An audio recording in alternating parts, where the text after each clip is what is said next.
Good morning, good afternoon, good evening guys. Hello. चलो, shall we start. सो आज second lecture या second video is registration under the GST. पहला एक video मैंने YouTube के ऊपर अपलोड किया है, is about the introduction to GST and introduction to indirect tax. MCQ के लिए और थेरोटिकल चैप्टर के लिए इंपॉर्टेंट था। अगेन बहुत ही इंपॉर्टेंट चैप्टर जो एग्जाम में इसके ऊपर एक क्वेश्चन होगा ही होगा। मतलब मैं बोल रहा हूँ कि ये चैप्टर जो है अराउंड 20 मार्क्स का वेटेज में है एमसीक्यू को पकड़ के। ओके, तो 20 मार्क्स इसमें से पूछेंगे पूछेंगे, इसलिए चैप्टर करके जाना बहुत बहुत इंपॉर्टेंट है। और ऑब्वियसली जब भी आप चैप्टर करते हो ये बहुत इजी क्वेश्चन होता है। वैरायटी ऑफ क्वेश्चन भी मैं आपके साथ डिस्कस करने वाला हूँ। क्लास बुक की मैं थोड़े क्वेश्चन में डिस्कस करने वाला हूँ। प्रैक्टिकल क्वेश्चन सॉल्व करूंगा, पर थ्योरेटिकल लर्न करना बहुत ही जरूरी है। जब तक आप जीएसटी की प्रोविजंस नहीं पढ़ते तब तक प्रैक्टिकल आपको समझ में नहीं आएगा, टेक्निकल आपको कर नहीं सकते। सो दैट्स वाई बराबर से सारे प्रोविजन को बराबर से अंडरस्टैंड करना। ओके, फास्ट जाने वाला हूँ, डिटेल में पढ़ना है। अगेन हर्ष ट्यूटोरियल का ऑफिशियल ऐप जो है वो डाउनलोड कर देना, और डिस्क्रिप्शन में उसका मैंने जीएसटी का इनडायरेक्ट टैक्सेशन का मैंने कोड, बैच कोड डाला हुआ है। वो बैच कोड आप यूज करके सारे वीडियो को एक्सेस कर सकते हो, और पूरी फुल लेंथ थ्योरी को भी, फुल लेंथ जो हमारी ई बुक है उसका भी एक्सेस आपको मिल जाएगा। राइट, चलो। सो हम लोग देखते हैं रजिस्ट्रेशन। सेक्शन 22 है, when the person is liable for registration. What do mean by the registration? Obviously एक सर्टेन टर्नओवर, आपका सर्टेन सेल्स आपने क्रॉस कर दिया, then you are liable for registration. Then आप जीएसटी के लिए लाइबल हो, रजिस्ट्रेशन के लिए लाइबल हो। राइट, तो कौन कौन लाइबल है, कौन कौन बंदा रजिस्ट्रेशन लेना चाहिए, वो हम लोग को इस चैप्टर में देखना है। कौन बंदा कंपलसरी जीएसटी लेगा, कभी थ्रेशोल्ड क्रॉस होने के बाद लेगा, और कौन बंदा नहीं लेगा, ये सारी चीजें हम लोग डिस्कस करेंगे। प्लस जो पास्ट ईयर के पेपर्स आए थे ना, पास्ट ईयर में जो पास्ट ईयर के पेपर्स जो है उसके क्वेश्चन आंसर भी हम लोग देखने वाले, कैसे लिखना है ये भी आपको मैं बताने वाला हूं। इसलिए लास्ट वीडियो के एंड तक सारे डिटेल में देखना बहुत ही इंपॉर्टेंट है। ओके, चलो। When the person is liable for registration, every supplier, जो सप्लायर है उन्होंने खुद का threshold limit, aggregate turnover exceed किया, थ्रेशोल्ड लिमिट एक्सीड किया, then in a financial year, okay, then you are liable for registration. Every supplier of goods and services both is required to obtain registration if the state, union territory from where he make the taxable supply, and in his aggregate turnover exceed the specified threshold limit in a financial year, then you are liable for registration. मतलब एक financial year में, जो financial year में काम कर रहे हो, उस फाइनेंशियल ईयर में आपका थ्रेशोल्ड लिमिट एक्सीड हो गया, then you are liable for registration. Okay, every supply, और वो सप्लाई कौन सा होना चाहिए, टैक्सेबल सप्लाई होना चाहिए। राइट, तो ये आप कर सकते हो। पर यहाँ पे ये बोला है कि when you exceed the aggregate turnover. So what do mean by aggregate turnover? Aggregate turnover का मतलब क्या? एग्जाम में इसके ऊपर एक क्वेश्चन आता ही है, to calculate aggregate turnover. Aggregate turnover का मतलब क्या है? पहला क्या बोला, कोई भी बंदे ने, कोई भी पर्सन ने, कोई भी सप्लायर ने, स्पेशली सप्लायर ने, ओके, एग्रीगेट टर्नओवर को एक्सीड किया, कितने से? Okay, specified threshold limit. अभी लिमिट क्या है वो हम लोग पढ़ेंगे बाद में। ओके, देखेंगे कौन से लिमिट हम लोग को पढ़ना है। तो जो लिमिट दिया है गवर्नमेंट ने, वो लिमिट को क्रॉस कर दिया, एग्रीगेट टर्नओवर एक्सीड हो गया, then you are liable for registration. Liable for registration. So what do mean by aggregate turnover? Aggregate turnover होता क्या है सर? सो एग्रीगेट टर्नओवर में क्या क्या आएगा? एग्रीगेट टर्नओवर का मतलब क्या? सेल्स। टर्नओवर का मतलब क्या? सेल्स। याद रखना, टर्नओवर मतलब सेल, यहाँ पे परचेस नहीं आएगा। क्या इसको हम लोग कहते हैं? Outward supply. क्या कहते हैं बेटा? Outward supply. दो टाइप के सप्लाई होता है, inward and outward. Inward supply मतलब परचेस, आउटवर्ड सप्लाई मतलब सेल्स। राइट, तो एग्रीगेट टर्नओवर में क्या क्या आएगा? Value of exported goods, value of exempted goods, value of interstate supply between the two district person having a same PAN number all India basis, and all और सब आएगा। और exclude में क्या क्या होगा? ओके, एक्सक्लूड में क्या क्या होगा? माइनस किया मैंने यहाँ पे ना, minus plus plus plus plus, ये सिंपल है।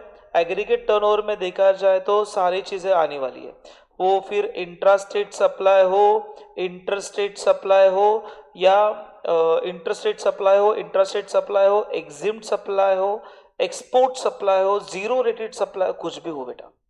ओके, एग्रीगेट टर्नओवर में आएगा। पर क्या नहीं आएगा?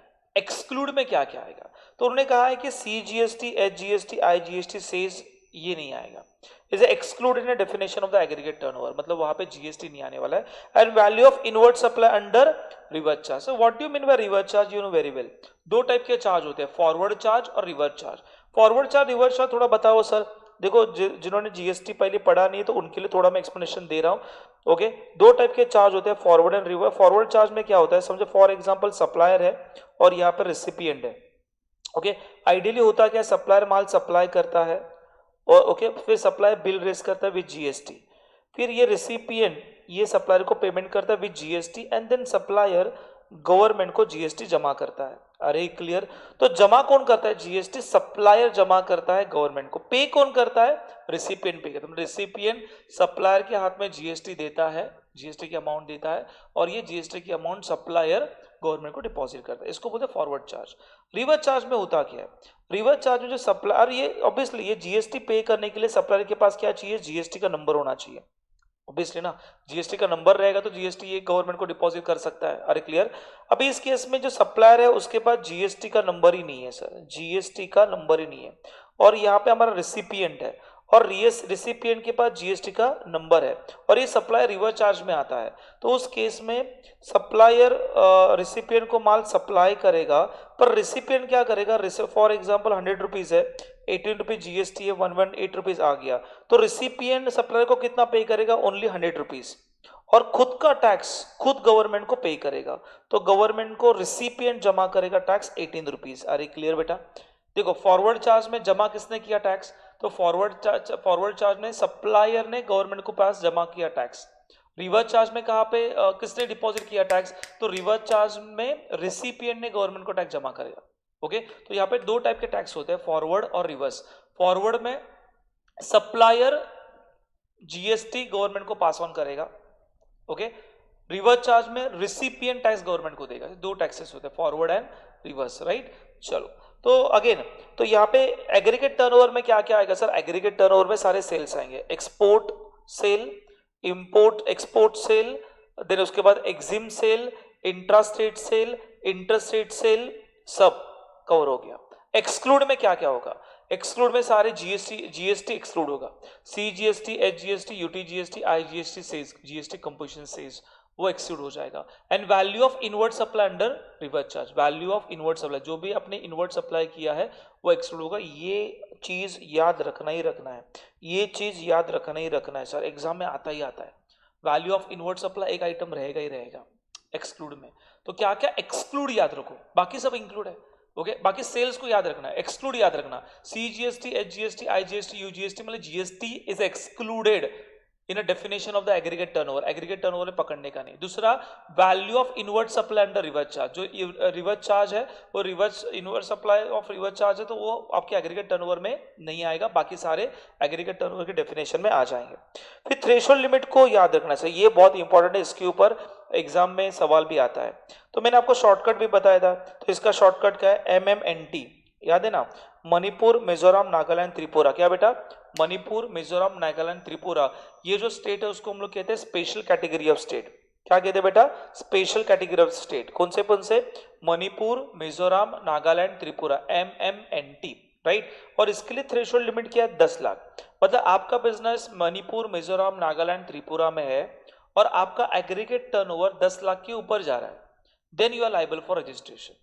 ओके, और आपका टर्नओवर 10 लाख के नीचे है, then you are not liable for registration. Is it clear. पर कौन सा स्टेट, मणिपुर, मिजोरम, नागालैंड, त्रिपुरा, इस स्टेट के लिए थ्रेशोल्ड लिमिट है 10 lakh rupees, special category of state. उसके बाद आएगा अदर स्टेट, उसके लिए क्या बोला था, मास पुट, याद है ना, मास पुट शॉर्टकट दिया था। उसमें क्या आएगा, मेघालय, अरुणाचल प्रदेश, सिक्किम, पौंडीचेरी, उत्तराखंड, तेलंगाना। ओके, मेघालय, अरुणाचल प्रदेश, मेघालय, अरुणाचल प्रदेश, सिक्किम, पौंडीचेरी, उत्तराखंड, तेलंगाना। इसकी लिमिट कितना है, 20 लाख का लिमिट। आप गुड्स सप्लाई करो और सर्विस सप्लाई करो, बोथ सप्लाई करो, लिमिट कितना है, 20 लाख है। और other state, all other state, बाकी बचे हुए स्टेट्स, उसके लिए याद क्या रखना है, उसके लिए याद रखना है कि आप ओनली गुड्स को सप्लाई करो, exclusively supply of goods, exclusively मतलब आप गुड्स ही सप्लाई कर रहे हो, तो आप 40 लाख का लिमिट आपको गवर्नमेंट ने दिया है। आप सर्विस दे रहे हो, सर्विस, तो आपके लिए 20 लाख का लिमिट है। सर आप गुड्स एंड सर्विस दोनों दे रहे हो, आपके लिए 20 लाख का लिमिट है। Are you with me guys? समझ में आ रहा है? ऑल अदर स्टेट के लिए। ओके, महाराष्ट्र कहाँ पे आएगा? सो महाराष्ट्र एमएमएनटी में भी नहीं है, महाराष्ट्र मास पुट में भी नहीं है, तो महाराष्ट्र ऑल अदर स्टेट में आ गया। तो महाराष्ट्र में आपका बिजनेस है और ओनली आप गुड सप्लाई कर रहे हो, सर्विस दे रहे हो नहीं, ओनली गुड सप्लाई कर रहे हो, तो आपके लिए 40 लाख का लिमिट है। आप सर्विस दे रहे हो, आपके लिए 20 लाख का लिमिट है। आप गुड्स एंड सर्विस दोनों दे रहे हो, तो उसके लिए लिमिट कितना है बेटा? 20 लाख का लिमिट है। याद रखना, बहुत ही इंपॉर्टेंट पॉइंट मैं आपके साथ डिस्कस कर रहा हूं। Are you with me guys? सब लोग मेरे साथ हो? जाएंगे आगे। तो लिमिट पता चला, ओके, एग्रीगेट टर्नओवर पता चला। एग्रीगेट टर्नओवर मतलब सेल हो गया, सर्विस हो गया, यस और no? Sale of goods and service given, yes और नो? तो वो आपको पकड़ना है। उसमें exim supply, export supply, taxable supply, zero rated supply सब आएगा। एक्सक्लूड में याद रखना जीएसटी नहीं आएगा, और value of inward supply under reverse charge में जो वैल्यू दिया जाएगा वो नहीं आएगा। बाकी सारी चीजें कवर होने वाली है। और एमएमएनटी के लिए लिमिट कितना है? 10 लाख का है। मास गुड के लिए 20 लाख का है। ऑल अदर स्टेट के लिए एक्सक्लूसिवली सप्लाई ऑफ गुड्स रहेगा तो 40 लाख का है। ओनली सर्विस सप्लाई करो 20 लाख का है, और गुड्स एंड सर्विस दोनों दे रहे हो 20 लाख है। मेरे साथ बोलो, बार बार बोलोगे तो याद रहेगा, नहीं तो याद नहीं रहेगा, राइट? और ये वीडियो देख के जाओगे और पढ़ाई करोगे ना, डेफिनेटली मैं बोल सकता हूँ रजिस्ट्रेशन का 20 आउट ऑफ 20 आप लेके आओगे गारंटी के साथ, राइट? चलो, देन सेक्शन 24 देखना है। सेक्शन नंबर याद रखना इंपॉर्टेंट है कि नहीं सर? हमारे इस लेवल पे याद रखना इंपॉर्टेंट नहीं है, पर आप समझो सीए में सीएस का प्रिपरेशन कर रहे हो तो एक सेक्शन लिखोगे तो बहुत बढ़िया रहेगा। Compulsory registration under the GST in certain cases, कभी कभी लाइबल हो। ओके, सो यहाँ पे हम लोग थ्रेशोल्ड लिमिट नहीं देखेंगे, irrespective of the threshold limit. हम लोग थ्रेशोल्ड लिमिट देखेंगे ही नहीं, लिमिट देखेंगे ही नहीं। आपने 1 रुपए का भी सेल किया ना, you are liable for registration. ऐसे कौन से केसेस है, कहाँ पे आएंगे, वो सारी चीजें मैं डिस्कस करने वाला हूँ। तो when the person is compulsory liable for registration, exam में इसके ऊपर शॉर्ट नोट्स भी आ सकता है, इसके ऊपर प्रैक्टिकल भी पूछा जा सकता है। शॉर्ट क्वेश्चन हमारे एग्जाम में आता है, थ्योरेटिकल क्वेश्चंस, राइट? एक पॉइंट लिखा, 1 मार्क मिल गया। आपको बताना है लाइबल और not liable and with the reasons. Are you clear? So that's why यहाँ पे ये कॉन्सेप्ट बहुत इंपॉर्टेंट है, पढ़ के जाना। इसको इग्नोर करोगे तो बहुत लफड़ा हो जाएगा, बहुत नुकसान हो जाएगा, बहुत प्रॉब्लम हो जाएगा। आपके 7 to 8 मार्क्स जा सकते हैं। ओके, कैलकुलेशन के मिल सकते हैं, थ्योरेटिकल पार्ट के जो क्वेश्चन आंसर होते हैं ना वो जा सकते हैं, इसलिए बराबर से इसको लर्न करना है। When the person is liable for registration, compulsory liable, mandatory लिखा है मैंने, mandatory, irrespective of the threshold limit. हम लोग लिमिट देखेंगे नहीं। ऐसे कौन से? पहला, the person making interstate supply. पता नहीं, इंटरस्टेट पढ़ा है ना मैंने। ओके, तो इंटरस्टेट सप्लाई क्या होता है कि सप्लायर एक लोकेशन स्टेट में है, रेसिपिएंट अलग स्टेट में है, महाराष्ट्र, गुजरात, महाराष्ट्र, गोवा, महाराष्ट्र, मध्य प्रदेश, यूपी, अरे ऐसा नो। सो यहाँ पे अलग अलग स्टेट इन्वॉल्व हो रहा है, सप्लायर का लोकेशन अलग है, स्टेट ऑफ लोकेशन अलग है, और रेसिपिएंट का स्टेट ऑफ लोकेशन अलग है, ऐसा नो। तो वहां पे आता है इंटरस्टेट सप्लाई, जहां पे interstate supply of taxable supply of goods. ये बहुत इंपॉर्टेंट है सर, 2 चीजें डिस्कस कर रहा हूं, इंटरस्टेट होना चाहिए, इंटरस्टेट होना चाहिए, और टैक्सेबल होना चाहिए, और वो गुड्स होना चाहिए। मतलब क्या? समझो एक सप्लायर है, उसने इंटरस्टेट सप्लाई किया, पर एग्जेम्प्टेड गुड सप्लाई किया, इंटरस्टेट एग्जेम्प्टेड गुड सप्लाई किया, is not liable, compulsory liable नहीं है। आपको एग्रीगेट टर्नओवर देखना पड़ेगा। इफ एग्रीगेट टर्नओवर एक्सीड हो रहा है then you are liable for registration. समझा? ओके, दूसरा, एक बंदे ने इंटरस्टेट सप्लाई किया, इंटरस्टेट टैक्सेबल गुड सप्लाई किया, टैक्सेबल गुड सप्लाई किया, देन यस सर हम लोग लिमिट देखेंगे नहीं, थ्रेशोल्ड लिमिट 20 लाख 10 लाख नहीं देखेंगे, compulsory liable for registration, taxable goods है। एक बंदे ने interstate taxable supply of service दिया, is not liable for registration. देखो वापस एक बार बता रहा हूं, ओके, ये बहुत इंपॉर्टेंट पॉइंट है। ओके, बच्चे यहाँ पे बहुत कंफ्यूज होते हैं, उनको समझ में नहीं आता एग्जैक्टली क्या चालू है, क्या करना है। यहाँ पे देखना, वापस बोल रहा हूं, इंटरस्टेट, ये वर्ड को आपको याद रखना है, 2 स्टेट, टैक्सेबल आपको याद रखना है, ऑफ गुड्स रहेगा तो वो हम लोग लिमिट को देखेंगे नहीं, irrespective of limit you are liable for registration, you are liable for registration. Are you clear बेटा? You are liable for registration, हम लोग देखेंगे ही नहीं, you are liable for registration, compulsory liable for registration. So हम लोग देखने वाले नहीं है कि एग्रीगेट टर्नओवर आपका क्या है, 20 लाख है, 10 लाख है, आपका टर्नओवर 1 रुपया का भी आपने सेल किया, interstate taxable goods, you are liable for registration. हम लोग लिमिट को देखेंगे नहीं, समझो एग्जाम में आ रहा है इंटरस्टेट है, ओके, और एग्जेम्प्टेड गुड्स है, क्या बेटा, exempted,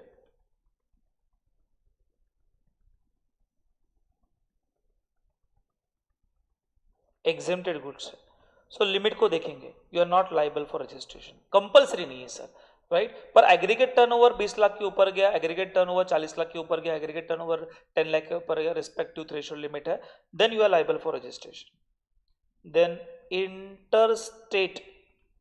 interstate taxable of service रहेगा, सर्विस,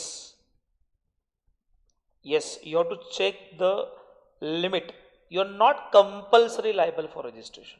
पर एग्रीगेट टर्नओवर का डेफिनेशन एग्रीगेट टर्नओवर में आएगा, एग्रीगेट टर्नओवर समझो आपको एक्सीड हुआ है, लिमिट देखना मतलब एग्रीगेट टर्नओवर देखना है, लिमिट देखना मतलब एग्रीगेट टर्नओवर देखना है, एक्सीड हो गया लिमिट से, then you are liable for registration, otherwise नहीं।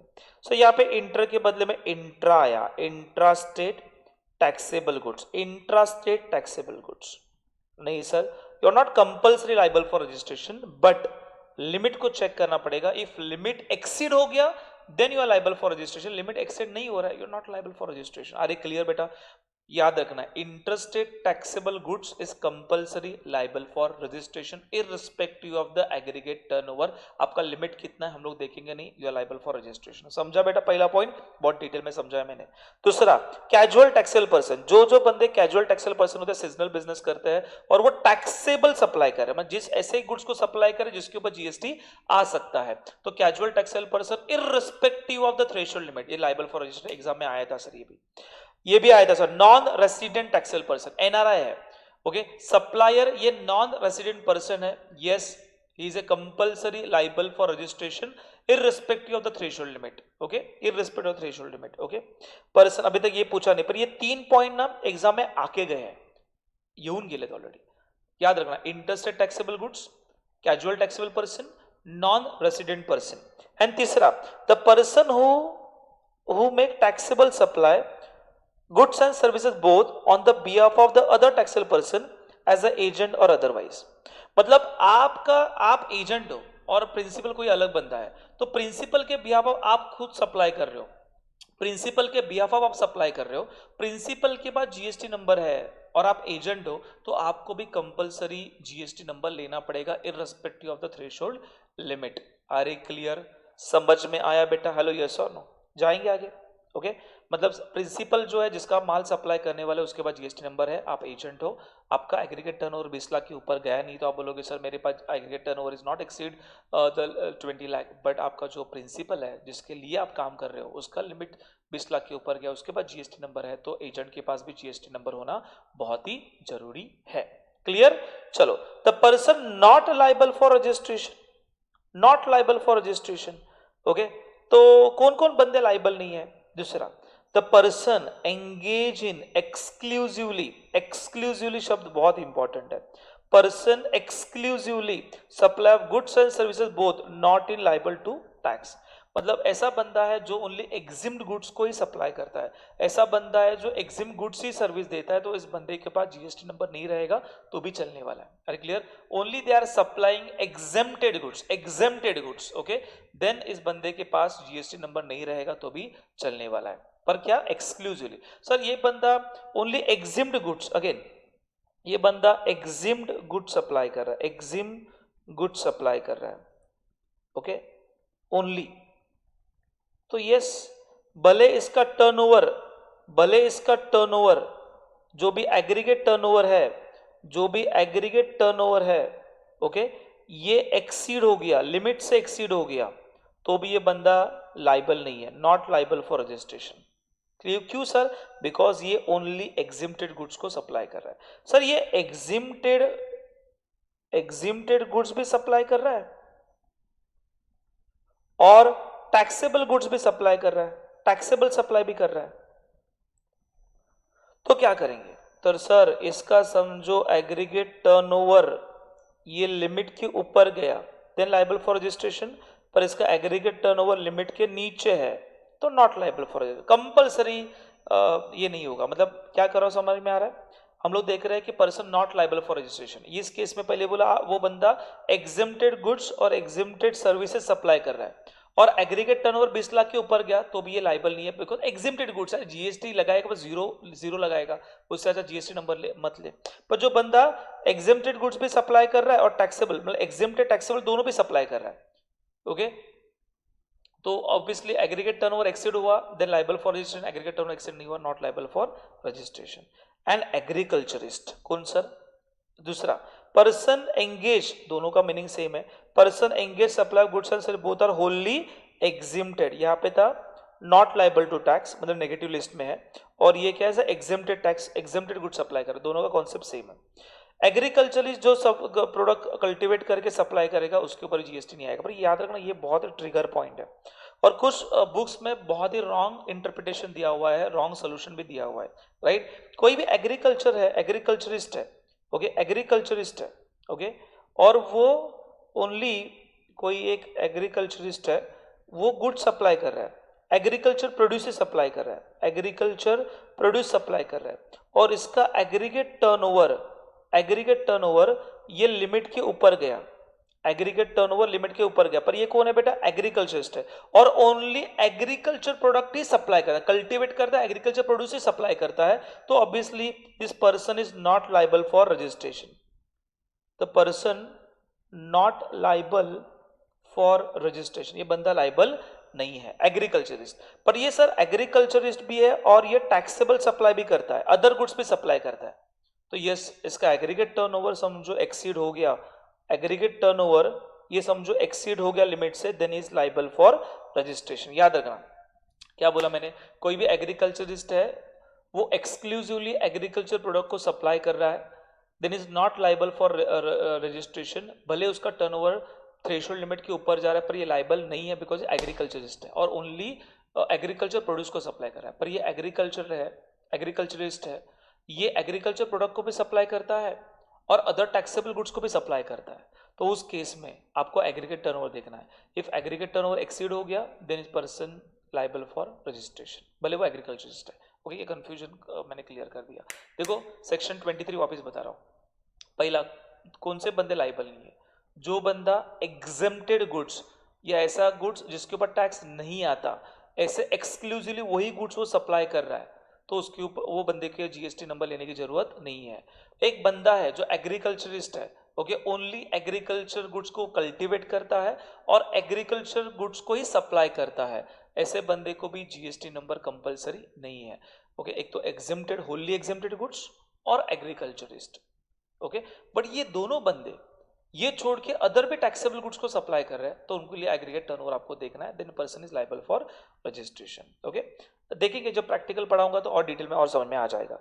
Date on which he became liable, obviously जब भी इसका एग्रीगेट टर्नओवर एक्सीड होगा this person is liable for registration, और रजिस्ट्रेशन कितने दिन के अंदर लेना है? Within 30 days from the date of he became liable for registration. जिसका टर्नओवर थ्रेशोल्ड लिमिट के ऊपर चला गया then this person is liable for registration, registration number 30 days के अंदर आपको लेना है। फिर सर इंपॉर्टेंट चीज जो एग्जाम में आता ही आता है, कंपोजिशन लेवी, इसके ऊपर एक सम तो एग्जाम में आता है। और यहाँ पे जो कंपोजिशन लेवी है ये दो टाइप के कंपोजिशन लेवी है।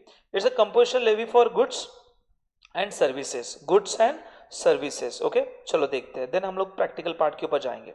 सो कंपोजिशन लेवी में क्या क्या आने वाला है, चलो देखो। So composition levy is an alternative method of levy of GST designed by the small tax payer, okay. ये किसके लिए है? ऑब्वियसली ऐसे बंदे जो बिग प्लेयर नहीं है, छोटे टैक्स पेयर है, ओके, 18%, और ऐसा सेगमेंट जहां पे कस्टमर जीएसटी पे नहीं करता, ओके, खुद के जेब से जीएसटी पे करना पड़ता है बिजनेसेस को, ऐसे लोगों के लिए स्मॉल टैक्स पेयर के लिए ये स्कीम गवर्नमेंट ने लाया है, कंपोजिशन लेवी, राइट। इसके ऊपर शॉर्ट नोट्स भी आ सकता है और इसके ऊपर प्रैक्टिकल क्वेश्चन भी आ सकते हैं। इसका शॉर्ट वीडियो ऑलरेडी मैंने यूट्यूब के ऊपर अपलोड किया है अबाउट द कंपोजिशन लेवी, मैं शॉर्ट में वापस एक बार यहाँ पे डिस्कस कर रहा हूँ, ओके। जिसका टर्नओवर जो ट्रेडर, जो मैन्युफैक्चरर है, जो ट्रेडर है, जो मैन्युफैक्चरर है और जो ट्रेडर है और जो रेस्टोरेंट सर्विस देता है, जो मैन्युफैक्चरर है, जो ट्रेडर है और जो रेस्टोरेंट सर्विस दे रहा है, restaurant service, trader of the goods and manufacture of the goods, क्या क्या बोला मैंने, manufacturer of the goods, trader of the goods and restaurant service, जिनका एग्रीगेट टर्नओवर 1.5 करोड़ के नीचे है, 1.5 करोड़ के नीचे है, वो कंपोजिशन लेवी में आ सकते हैं। जो बंदा इंट्रास्टेट सप्लाई कर रहे हो जो बंदे, तो उनके ऊपर 0.5 है, और IGST जो है वो 1%, मतलब इनडायरेक्टली 1%, इंट्रास्टेट हो गया तो 0.5। क्लियर। रेस्टोरेंट सर्विस के लिए 5% IGST है, वही वो इंट्रास्टेट सप्लाई हुआ, तो इंट्रास्टेट सप्लाई हुआ तो 2.5। क्लियर। और ये किसके लिए है सर, ये प्रोवाइडिंग सर्विस के लिए है, प्रोवाइडिंग सर्विस के लिए है। तो प्रोवाइडिंग सर्विस का लिमिट 75 लाख नहीं है सर, 50 लाख है। प्रोवाइडिंग सर्विस के लिए कितना है, 50 लाख का टर्नओवर है, यस और नो। इफ आपका टर्नओवर 50 लाख के नीचे सर्विस के लिए, प्रोवाइडिंग सर्विस के लिए टर्नओवर 50 लाख के नीचे है, ओके 50 लाख के नीचे है, देन आप कंपोजिशन स्कीम में आ सकते हो। आपका GST का रेट रहेगा 6%, इंटरेस्ट रेट के लिए IGST 6%, और इंटरेस्ट रेट सप्लाई हो रहा है तो 3%, उसका आधा आधा। क्लियर, कंपोजिशन लेवी क्लियर बेटा, ओके। टर्नओवर को याद रखना है। Manufacturer, trader, manufacturer and trader of the goods limit 1 crore 50 lakh. Restaurant service 1 crore 50 lakh, okay. Manufacturer और ट्रेडर ऑफ गुड्स के लिए GST रेट कितना रहेगा कंपोजिशन स्कीम के लिए, 1% रहेगा, 0.5 CGST, 0.5 HGST। रेस्टोरेंट सर्विस के लिए GST का रेट कितना परसेंट होगा, 5% होगा, 2.5% CGST, 2.5% HGST। Are you with me guys, सब लोग मेरे साथ हो, यस और no, mentally physically both, okay. चलो, और समझो आप ओनली सर्विस दे रहे हो, not giving the restaurant service, other service, जो मैं कोचिंग क्लास वाला जो सर्विस दे रहा है, राइट, मैं सर्विस दे रहा हूँ, CA सर्विस दे रहा है, CA में CS सर्विस दे रहा है, इंजीनियर सर्विस दे रहा है, आर्किटेक्ट जो सर्विस दे रहा है, यस और नो, इंटीरियर डेकोरेटर सर्विस दे रहा है, यस और नो, ओके। तो उनके लिए क्या है, तो उनके लिए लिमिट है 50 लाख का। इफ 50 लाख के नीचे उसका टर्नओवर है, they can opt for composition scheme, और उनके लिए GST का रेट 6% है, 3% CGST, 3% HGST। क्लियर। देन कौन कौन इलिजिबल नहीं है, the person not eligible for this scheme, obviously जिसका टर्नओवर 50 लाख के ऊपर है सर्विस प्रोवाइडर का, और जिनका टर्नओवर मैन्युफैक्चरर है, ट्रेडर है, रेस्टोरेंट सर्विस है, जिनका टर्नओवर 1 करोड़ 50 लाख के ऊपर है, उनके लिए कंपोजिशन स्कीम नहीं है। और कौन से बंदे सर, जो बंदे again the supplier of goods which is not taxable under the GST, अरे वो देखा ना, एग्जेम्प्टेड गुड्स, हेलो, जो बंदे होली एग्जेम्प्टेड गुड्स सप्लाई करते हैं उनको GST नंबर लेने की जरूरत ही नहीं, person not liable for registration में आ गया। तो जो पर्सन रेगुलर स्कीम नहीं ले सकता वो कंपोजिशन स्कीम भी नहीं ले सकता, मतलब एग्रीकल्चरिस्ट रहेगा, तो agriculturist is not liable for registration ना, तो रेगुलर स्कीम में भी नहीं जाएगा, कंपोजिशन स्कीम में भी नहीं जाएगा। And then the person engage in supply of interstate, याद रखना, इंटरस्टेट सप्लाई ऑफ गुड्स, जो बंदा, ये बहुत इंपॉर्टेंट पॉइंट है एंड पावरफुल पॉइंट है, जो बंदा इंटरस्टेट सप्लाई ऑफ गुड्स करता है, interstate taxable supply of goods करता है, और वो कंपोजिशन स्कीम के अंडर नहीं आ सकता। कैजुअल टैक्सेबल पर्सन नहीं आ सकता, नॉन रेसिडेंट पर्सन नहीं आ सकता, उसके बाद इलेक्ट्रॉनिक कॉमर्स ऑपरेटर नहीं आ सकता। Sir who is electronic commerce operator, Amazon, Flipkart, Swiggy, okay, ये सारे इलेक्ट्रॉनिक कॉमर्स ऑपरेटर है, वो कंपोजिशन स्कीम के अंडर नहीं आ सकते। Manufacturer of ice cream, okay, ice cream, other eatable ice, then paan masala, tobacco, manufacturer of tobacco, ये लोग GST के कंपोजिशन स्कीम के अंडर नहीं आ सकते। ऑब्जेक्टिव के लिए इंपॉर्टेंट, थ्योरेटिकल पार्ट के लिए नहीं। एक सर इस स्कीम के अंडर आने के लिए आपको क्या करना पड़ेगा, सर आपको यहाँ पे टैक्स इनवॉइस नहीं देना है, आपको क्या देना है, बिल ऑफ सप्लाई देना है, ओके। उसके ऊपर लिखना चाहिए बिल ऑफ सप्लाई, क्या लिख के आना चाहिए, बिल ऑफ, जो भी बिल जाएगा उसको बिल ऑफ सप्लाई कहेंगे, और उसके ऊपर लिखना चाहिए टैक्सेबल कंपोजिशन स्कीम, उस बिल के ऊपर लिखा होगा टैक्सेबल कंपोजिशन स्कीम। उसके बाद वो ITC क्लेम नहीं कर सकते, जो जो कंपोजिशन स्कीम के अंडर है वो ITC क्लेम नहीं कर सकते। क्यों नहीं क्लेम कर सकते, input tax credit, because already वो स्मॉल टैक्स पेयर है और वो गवर्नमेंट को बहुत ही कम टैक्स दे रहे हैं, 1%, 5%, 6%, वेरी लोअर टैक्स, राइट। और जो भी डिस्प्ले होगा, नोटिस बोर्ड होगा, उसके ऊपर लिख के आना चाहिए कंपोजिशन टैक्सेबल पर्सन, ऐसे लिखना चाहिए composition taxable person. Clear, notice board या साइन बोर्ड के ऊपर। Is it clear, okay. चलो, the payment of all tax on purchase include tax prepaid deliver charge basis, okay. चलो, समझा, क्लियर बेटा, हेलो। तो यहाँ पे हमारा थ्योरेटिकल पार्ट खत्म हो गया, यहाँ पे हमने थ्योरेटिकल पार्ट खत्म किया है। नेक्स्ट वीडियो जो है वो रजिस्ट्रेशन के ऊपर है, पर प्रैक्टिकल क्वेश्चन मैं उसके साथ डिस्कस करने वाला हूँ। तो ये वीडियो मैं यहाँ पे कट कर देता हूँ, यहाँ पे स्टॉप कर देता हूँ, बिकॉज यहाँ पे सारे प्रोविजन जो रजिस्ट्रेशन के है वो सारे प्रोविजन मैंने डिस्कस किया है, रेगुलर स्कीम भी डिस्कस किया है और कंपोजिशन स्कीम भी आपके साथ मैंने डिस्कस किया है। एग्रीगेट टर्नओवर की डेफिनेशन बहुत इंपॉर्टेंट है, एग्रीगेट टर्नओवर का थ्रेशोल्ड लिमिट इंपॉर्टेंट है, स्टेट वाइज वो इंपॉर्टेंट है। उसके बाद कंपल्सरी लाइबल फॉर रजिस्ट्रेशन कौन कौन बंदे थे वो भी इंपॉर्टेंट है, और चौथा कौन पर्सन लाइबल नहीं है रजिस्ट्रेशन के लिए, वो पार्ट इस वीडियो में बहुत इंपॉर्टेंट है। नेक्स्ट वीडियो हम लोग देखने वाले हैं इज अबाउट रजिस्ट्रेशन के प्रैक्टिकल क्वेश्चन में डिस्कस करने वाला। फिलहाल मैं यहाँ पे स्टॉप करता हूँ, मिलेंगे हम लोग नेक्स्ट वीडियो में, नेक्स्ट सेशन में। तब तक के लिए thank you so much, okay, all the best and take care.